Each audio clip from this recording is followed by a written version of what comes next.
ಗೆಳೆಯರೇ ನಮಸ್ಕಾರ. ಹೇಗಿದ್ದೀರಿ ಎಲ್ಲರೂ?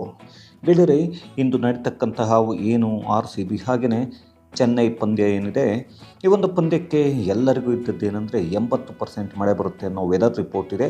ಈ 80% ವೆದರ್ ರಿಪೋರ್ಟ್ ಏನು ಮಳೆ ಬರುತ್ತೆ ಅನ್ನೋ ವೆದರ್ ರಿಪೋರ್ಟ್ ಇದೆ, ಈ ರಿಪೋರ್ಟ್ ನಿಜ ಆದರೆ RCBಯ ಕನಸು ನುಚ್ಚುನೂರಾಗುತ್ತಾ? ಇನ್ನು ಒಂದು ಕಡೆ ವಿಲ್ ಜಾಕ್ಸ್ ಇಲ್ಲ. ವಿಲ್ ಜಾಕ್ಸ್ ಅವರ ಏನು ಒಂದು ದೇಶೀಯ ತಂಡಕ್ಕೆ ವರ್ಲ್ಡ್ ಕಪ್ಗಾಗಿ ಹೋಗಿದ್ದಾರೆ, ಅವರು ಇಲ್ಲ ಅಂದರೆ ಹೇಗೆ ಆಗುತ್ತೆ? ಬಹಳಷ್ಟು ಅದ್ಭುತವಾದ ಒಂದು ಬ್ಯಾಟಿಂಗನ್ನು ಪ್ರದರ್ಶನ ಮಾಡಿದರು ಇತ್ತೀಚಿನ ಬಹಳಷ್ಟು ಪಂದ್ಯಗಳಲ್ಲಿ, ಅಂದರೆ ಅವರು ಆಡಿದಂತಹ 5 ಪಂದ್ಯಗಳಲ್ಲಿ. ಇದೆಲ್ಲವನ್ನು ನೋಡ್ತಾ ಬಹಳಷ್ಟು ಜನರಿಗೆ ಅನಿಸೋದೇನೆಂದರೆ, ಇಂದು ಪಂದ್ಯ ನಡೆಯುತ್ತಾ ನಡೆಯಲ್ವಾ ಅನ್ನೋ ಒಂದು ಕನ್ಫ್ಯೂಷನ್. ಹಾಗೆಯೇ ಈ ಒಂದು ಪಂದ್ಯ ನಡೆದರೂ ಕೂಡ ಈ ಒಂದು RCB ಕ್ವಾಲಿಫೈ ಆಗಬೇಕು ಅಂದರೆ ಎಷ್ಟು ರನ್ನಲ್ಲಿ ಎಷ್ಟು ಅಂತರದಲ್ಲಿ ಗೆಲ್ಲಬೇಕು, ಹಾಗೆ ಎಷ್ಟು ಬಾಲಗಳಿಗೆ ಇಂಥ ಮುಂಚೆ ಗೆಲ್ಲೋದಾದರೆ, ಇದೆರಡು ಕೂಡ ಕನ್ಫ್ಯೂಷನ್ ಇದೆ. ಅದಕ್ಕೊಂದು ಕ್ಲಾರಿಟಿಯನ್ನು ಇವಾಗ ಕೊಡ್ತಾ ಹೋಗ್ತೀನಿ. ಮೊದಲಿಗೆ ಎಲ್ಲರೂ ಖುಷಿ ಪಡಬೇಕಾಗಿರೋ ವಿಷಯ, RCB ಫ್ಯಾನ್ಸ್, ಮೊದಲಿಗೆ ಇಂದು ಪಂದ್ಯಕ್ಕೆ ಮಳೆಯ ಅಡ್ಡಿ ಇರೋದಿಲ್ಲ. ಯಾಕೆ ಅಂದರೆ ಮಳೆ ಬಂದರೂ ಕೂಡ ಮಧ್ಯಾಹ್ನ 1 ಗಂಟೆ, 2 ಗಂಟೆ, 3 ಗಂಟೆ ಈ ವೇಳೆಯಲ್ಲಿ 1 ರಿಂದ 2 ಗಂಟೆಗಳ ಕಾಲ ತುಂತುರು ಮಳೆ ಬರಬಹುದು ಅಷ್ಟೇ. ಅದನ್ನು ಬಿಟ್ಟರೆ ಏನು ಮ್ಯಾಚ್ ನಡೆಯುವ 2 ಗಂಟೆಗಳ ಮುಂಚೆ 5 ಗಂಟೆಯಿಂದ ಮುಂದಕ್ಕೆ ಮಳೆ ರಾತ್ರಿ 11 ಗಂಟೆ 11:30ವರೆಗೂ ಬರುವ ಯಾವುದೇ ಮುನ್ಸೂಚನೆಗಳಿಲ್ಲ. ಹಾಗಾಗಿ ಈ ಒಂದು ಮಳೆಯ ತೊಂದರೆ ಇರೋದಿಲ್ಲ. ಮುಂದಕ್ಕೆ ನೋಡಬೇಕು, ವಿಲ್ ಜಾಕ್ಸ್ ಒಂದು ಏನಂದರೆ ಅದ್ಭುತ ಬ್ಯಾಟಿಂಗನ್ನು ನಾವು ನೋಡಿದ್ವಿ ಕಳೆದ 5-6 ಪಂದ್ಯದಲ್ಲಿ. ವಿಲ್ ಜಾಕ್ಸ್ ಈ ಒಂದು ಪಂದ್ಯದಲ್ಲಿ ಇರೋದಿಲ್ಲ ಅನ್ನೋದು ಒಂದು ಬೇಜಾರಾದರೂ ಕೂಡ RCB ಫ್ಯಾನ್ಸ್ಗೆ. ಇನ್ನೊಂದೇನೆಂದರೆ, ಅವರ ಜಾಗದಲ್ಲಿ ಮ್ಯಾಕ್ಸ್ವೆಲ್ ಮತ್ತೆ ಒಳಗೆ ಆಡಬೇಕಾಗತ್ತೆ. ಒಳಗೆ ಆಡಿದರೆ ಯಾವ ಥರ ಆಡ್ತಾರೆ ಅನ್ನೋದು ಕೂಡ ನೋಡಬೇಕು. ಹಾಗಾಗಿ ಇಲ್ಲಿ ಫಸ್ಟ್ ಡೌನ್ ಏನಾದರೂ ಬಂದರೆ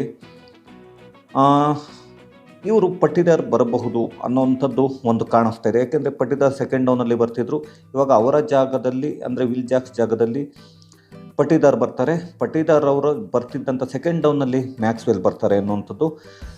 ಹಾಗೆಯೇ ಇನ್ನೊಂದು ಕಡೆ ಖುಷಿ ಪಡಬೇಕಾಗಿರೋ ವಿಷಯ, ಕಳೆದ 2 ಪಂದ್ಯದಲ್ಲಿ ಕ್ಯಾಮ್ರನ್ ಗ್ರೀನ್ ಅವರು ಅದ್ಭುತವಾದ ಒಂದು ಆಟವನ್ನು ಆಡಿದರು. ಹಾಗಾಗಿ ಇದು RCB ಫ್ಯಾನ್ಸ್ಗೆ ಖುಷಿ ಕೊಡುವಂಥ ವಿಷಯ. ಇನ್ನು ಮುಂದೆ ಹಾಗೇನೆ ನಾವು ನೋಡಬೇಕು ಅಂದರೆ, ಇಲ್ಲಿ ನಾವು ಇನ್ನೂ ಒಂದನ್ನು ಗಮನಿಸಬೇಕು. ಚೆನ್ನೈ ತಂಡದಲ್ಲಿ ಮೊಯಿನ್ ಅಲಿ ಇರೋದಿಲ್ಲ, ಅವರು ಕೂಡ ಹೋಗಿದ್ದಾರೆ ದೇಶೀಯ ತಂಡಕ್ಕೆ ಒಂದು ಆಟ ಆಡೋದಕ್ಕೆ, ಅಂದರೆ ವರ್ಲ್ಡ್ ಕಪ್ಗಾಗಿ ಪ್ರಿಪೇರ್ ಆಗೋದಕ್ಕೆ.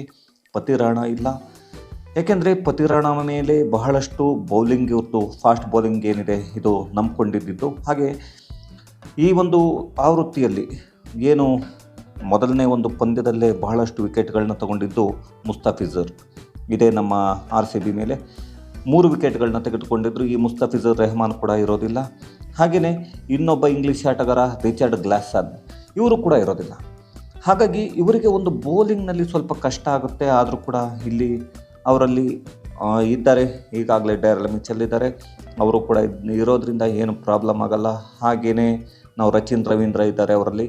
ಆ ರಚಿನ್ ರವೀಂದ್ರ ಇತ್ತೀಚೆಗೆ ಬ್ಯಾಟಿಂಗ್ 1-2 ಮ್ಯಾಚ್ಗಳಲ್ಲಿ ಚೆನ್ನಾಗಿ ಆಡಿದ್ದನ್ನು ಬಿಟ್ಟರೆ ಅದಾದಮೇಲೆ ಅವರಿಗೆ ಬ್ಯಾಟಿಂದ ಯಾವುದೇ ರನ್ಗಳು ಬಂದಿಲ್ಲ.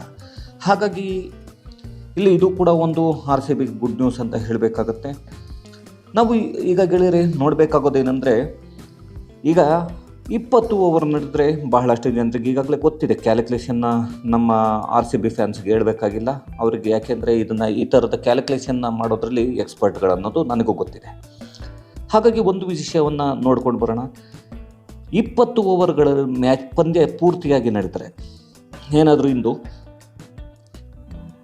ಮೊದಲು ಬ್ಯಾಟಿಂಗ್ ಮಾಡಿದರೆ RCB 18 ರನ್ಗಳಿಂದ ಜಯವನ್ನು ಗಳಿಸಬೇಕಾಗತ್ತೆ.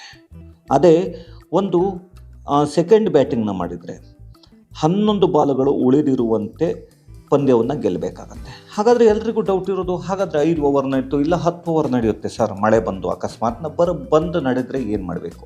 ಇಲ್ಲ ಅಂತಂದರೆ ಈ 10 ಓವರು ಇಲ್ಲ 5 ಓವರು 15 ಓವರು ಈ ಥರ ನಡೆಯುತ್ತೆ. ಆವಾಗ ಏನು ಮಾಡಬೇಕು ಅಂದರೆ, ನಮಗೆ ಬೇಕಾಗಿರೋದು ನಮ್ಮ ರನ್ ರೇಟ್ ಅವರಿಗಿಂತ ಮೇಲೆ, ಅಂದರೆ ಚೆನ್ನೈಗಿಂತ ಮೇಲೆ ಹೋಗಬೇಕಂದ್ರೆ ಗೊತ್ತೇ ಇದೆ ಎಲ್ರಿಗೂ ಏನಾಗಬೇಕು ಅಂತ. ಇಲ್ಲಿ ಏನು ಮೊದಲು ಬ್ಯಾಟಿಂಗ್ ಮಾಡಿದರೆ 18 ರನ್ಗಳಿಂದ RCB ಗೆಲ್ಲಬೇಕು. ಹಾಗೆಯೇ ಸೆಕೆಂಡ್ ಬ್ಯಾಟಿಂಗ್ನ ಮಾಡಿದರೆ ನಾವೇನು 11 ಬಾಲ್ಗಳು ಉಳಿದಿರುವಂತೆ ನಾವು ಪಂದ್ಯವನ್ನು ಗೆಲ್ಲಬೇಕಾಗತ್ತೆ. ಇಲ್ಲಿ 5 ಓವರ್ಗಾಡಿದ್ರೂ ಅಷ್ಟೇ, ನಾವು 10 ಓವರ್ಗಾಡಿದ್ರೂ ಅಷ್ಟೇ, 20 ಓವರ್ ಮ್ಯಾಚ್ ಆಡಿದ್ರು ಅಷ್ಟೇ. ಮೊದಲು ಬ್ಯಾಟಿಂಗ್ ಆಡಿದರೆ 18 ರನ್ನಿಂದನೇ ಗೆಲ್ಲಬೇಕು. ಹಾಗೆಯೇ ಸೆಕೆಂಡ್ ಬ್ಯಾಟಿಂಗ್ನ ಆಡಿದರೆ 11 ಬಾಲ್ ಉಳಿದಿರುವಾಗೇ ಹೊಡಿಬೇಕಾಗತ್ತೆ. ಅಂದರೆ ಜಯ ಗಳಿಸಬೇಕಾಗತ್ತೆ. ಜಯವನ್ನು ಗಳಿಸಿದರೆ ಮಾತ್ರ RCB ತಂಡ ಕ್ವಾಲಿಫೈ ಆಗುತ್ತೆ.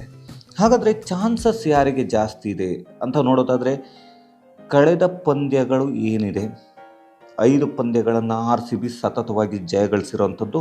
ಇದು ಎಲ್ಲವೂ ಪಾಸಿಟಿವ್ ಅಂತಲೇ ಹೇಳಬಹುದು RCBಗೆ. ಹಾಗೆಯೇ ವಿರಾಟ್ ಕೊಹ್ಲಿ ಇತ್ತೀಚಿನ ಪಂದ್ಯಗಳನ್ನು ನಾವು ಬಹಳಷ್ಟು ನೋಡಿದಾಗ, ಕಳೆದ 4-5 ಪಂದ್ಯಗಳನ್ನ 200ರ ಸರಾಸರಿಯಲ್ಲಿ ರನ್ನನ್ನು ಬಾರಿಸ್ತಿರೋವಂಥದ್ದು. ಅಂದರೆ ಇವರ ಸ್ಟ್ರೈಕ್ ರೇಟ್ 200 ಹತ್ರ ಇದೆ. ಹಾಗೆಯೇ ನಾವು ಕ್ಯಾಪ್ಟನ್ ಡುಪ್ಲೆಸಿ ಅವ್ರನ್ನ ನೋಡೋದಾದರೂ ಕೂಡ ಇವ್ರದ್ದು ಕೂಡ ಅಷ್ಟೇ ಅದ್ಭುತವಾದ ಒಂದು ಬ್ಯಾಟಿಂಗ್ ಬಂದಿದೆ. ಕಳೆದ ಒಂದು ಪಂದ್ಯದಲ್ಲಿ ಬೇಗ ಔಟ್ ಆದರೂ ಅನ್ನೋದನ್ನು ಬಿಟ್ಟರೆ ಇನ್ನೆಲ್ಲ ಕಡೆಯೂ ಭಾಳಷ್ಟು ಚೆನ್ನಾಗಿ ರನ್ಗಳು ಬಂದಿದೆ. ಅವರಿಂದ ಒಳ್ಳೆಯ ನಾಕ್ಗಳನ್ನ ನೋಡಿದ್ದೀವಿ. 150, 160 ಪ್ಲಸ್ ಸ್ಟ್ರೈಕ್ ರೇಟಲ್ಲಿ ಬಂದಿರೋವಂಥದ್ದು. ಇನ್ನು ಅದನ್ನು ಬಿಟ್ಟರೆ ನಮಗೆ ಈಗ ವಿಲ್ ಜಾಕ್ಸ್ ಇಲ್ಲ ಅಂತ ಬೇಜಾರಾದರೂ ಕೂಡ ಒಂದು ಕಡೆ ಖುಷಿ ಪಟ್ಕೊಳ್ಳೋಣ. ರಜತ್ ಪತೆದರ್ ನಮಗೆ ಈಗಾಗಲೇ ಅವ್ರಿಗೆ ಗೊತ್ತಿದೆ ಯಾವ ರೀತಿಯಾಗಿ ಆಡಿದ್ದಾರೆ ಅಂತ ಹೇಳಿಬಿಟ್ಟು. ಅವರು ಬಹಳಷ್ಟು ಕಡಿಮೆ ಬಾಲ್ಗಳಲ್ಲಿ 250 ಸ್ಟ್ರೈಕ್ ರೇಟ್ 250 ಸ್ಟ್ರೈಕ್ ರೇಟ್ನಲ್ಲಿ ಬ್ಯಾಟ್ನ ಬೀಸ್ತಾ ಇರೋವಂಥದ್ದು. ಅದರಲ್ಲೂ ಸ್ಪಿನ್ನರ್ಸ್ಗಳು ಬಂದರೆ ಅವ್ರಿಗೇನೋ ಖುಷಿ ಆಗುತ್ತೆ. ಹಾಗೆಯೇ ಇಲ್ಲಿ ಎಲ್ಲರನ್ನ ಹೊಡೆದು ಅವರು ಕಳಿಸ್ತಿರೋವಂಥದ್ದನ್ನು ನಾವು ನೋಡ್ತೀವಿ. ನಾಳೆ ಏನಾದರೂ ಒಂದು ಉತ್ತಮವಾದ ನಾಲ್ಕು ಅವರಿಂದ ಬರಬಹುದು. ನನ್ನ ಪ್ರಕಾರ ರಜತ್ ಪಟಿದಾರ್ ಅವರಿಂದ ನಾಳೆ ಸರಿಸುಮಾರು ಒಂದು 70ರ ಮೇಲೆ, 70ರಿಂದ 90 ರನ್ 100 ರನ್ವರೆಗೂ ಬರಬಹುದು ಅನ್ನೋ ಒಂದು ಯೋಚನೆ ನನಗಂತೂ ಇದೆ, ಎಕ್ಸ್ಪೆಕ್ಟೇಷನ್ ಇದೆ. ಏಕೆಂದರೆ ಚಿನ್ನಸ್ವಾಮಿ ಸ್ಟೇಡಿಯಂನಲ್ಲಿ ನಡೆಯುವಂಥದ್ದು. ಯಾಕೆ ಮಳೆ ಎಷ್ಟು ಬಂದರೂ ಕೂಡ ನಮ್ಮ ಚಿನ್ನಸ್ವಾಮಿ ಇಡೀ ಪ್ರಪಂಚದಲ್ಲಿಯೇ ಬರೀ 20 ನಿಮಿಷದಲ್ಲಿ ಒಂದು ಡ್ರೈ ಆಗುವಂತಹ ಒಂದು ಸರ್ಫೇಸನ್ನು ಹೊಂದಿದೆ ಸ್ಟೇಡಿಯಂನ ಮಾಡಿರುವಂಥದ್ದು. ಹಾಗಾಗಿ ಎಷ್ಟೇ ಮಳೆ ಬಂದರೂ ಕೂಡ, ಎಂತಹ ಮಳೆ ಬಂದರೂ 20 ನಿಮಿಷದಲ್ಲಿ ಪಂದ್ಯ ಶುರುವಾಗುತ್ತೆ. ಯಾವುದೇ ಕಾರಣಕ್ಕೂ ಬೇಜಾರಾಗಲ್ಲ. ನಮ್ಮ ಒಂದು ಈಗ ವರದಿಯನ್ನು ಏನು ನಾವು ಪ್ರಸಾರವನ್ನು ಈ ಒಂದು ವಿಡಿಯೋವನ್ನು ಮಾಡ್ತಿದ್ದೇನೆ, ಈ ವೇಳೆಗೆ ನಮಗೆ ಬಂದಿರೋ ವರದಿಯ ಪ್ರಕಾರ ಯಾವುದೇ ಒಂದು 5 ಗಂಟೆಯ ನಂತರ ಯಾವುದೇ ಮಳೆ ಬರೋದಿಲ್ಲ. ಮಳೆ ಬರದ ಕಾರಣ ಪಂದ್ಯ ಪೂರ್ತಿ 20 ಓವರ್ಗಳ ಪಂದ್ಯವಾಗಿರುತ್ತೆ ಇದು ಅನ್ನೋದು ನಮಗೆ ಬಂದಿರತಕ್ಕಂತಹ ಒಂದು ವರದಿ. ಹಾಗೆ ಏನಾದರೂ ಬಂದರೆ ಅಪ್ಪಿತಪ್ಪಿ ನಿಮಗೆ ಯಾವುದೇ ಕಾರಣಕ್ಕೂ ಮೋಸ ಆಗಲ್ಲ. ನಾಳೆ ಇಂದು ಒಂದು ಪಂದ್ಯವನ್ನು, ಅತ್ಯುತ್ತಮವಾದ ಒಂದು ಪಂದ್ಯವನ್ನಂತೂ ನೋಡಬಹುದು. ಎಲ್ಲರೂ ಕಾಯ್ತಾರೆ ಚೆನ್ನೈನ ಗೆದ್ದು, ಹಾಗೆಯೇ RCB ಚೆನ್ನೈ ಮೇಲೆ ಗೆದ್ದು ಒಂದು ಪ್ಲೇ ಆಫ್ಗೆ ಕ್ವಾಲಿಫೈ ಆಗಲಿ ಅಂತ ನಾನು ಕೂಡ ಕೇಳ್ಕೊಳ್ತೀನಿ. ನಮ್ಮ ಎಲ್ಲ RCB ಫ್ಯಾನ್ಸ್ನ ಪರವಾಗಿ ಧನ್ಯವಾದಗಳು ವಿಡಿಯೋವನ್ನು ನೋಡಿದ್ದಕ್ಕಾಗಿ. ಮತ್ತೆ ನಮ್ಮ ವಿಡಿಯೋವನ್ನು ನೋಡ್ತಾ ಇರಿ. Thank you very much.